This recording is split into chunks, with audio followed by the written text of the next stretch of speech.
Gaz o'rnatganingizda buni sizga aniq aytishmagan. Metanda yuradigan dvigatel uchun maxsus anodlangan porshin kerak bo'ladi. Hozir tushuntiraman. Metanda benzinga qaraganda oktan soni baland yuradi. O'rtacha 120 dan baland. Benzinda bo'lsa 100 gacha. Jinnimisan, metanda oktan soni baland bo'lsa, nimaga mashina tortmaydi deganlar uchun. Oktan soni yonilg'ini detonatsiyaga qarshilik darajasi. Metanni energiya zichligi pastroq bo'ladi.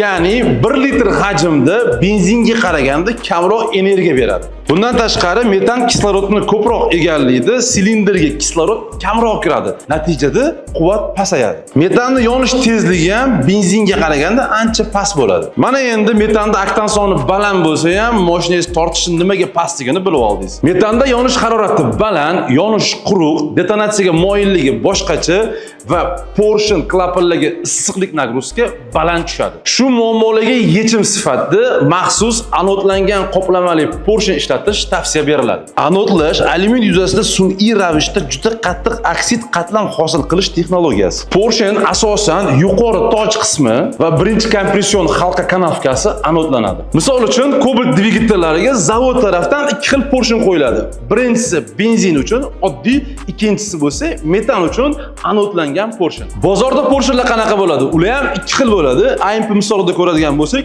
birinchisi bu oddiy benzin uchun, ikkinchisi bo'lsa metan uchun.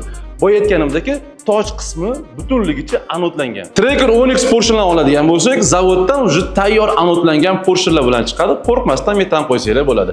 Atmosfernisida ham, turbosida ham. Endi sizlarga ikkita qiziq savolim bor. Nimaga ayrim porshin turlarida yubka qismida mana shunaqa ko'rinishga ega? Ikkinchi savol, nimaga metan dvigatelda moy benzinga qaraganda ko'proq toza saqlanadi? Obuna bo'lmagan bo'lsangiz, balkim boshqa ko'rishmasmiz. Obuna bo'lib qo'ysangiz, hali foydali videolar ko'p.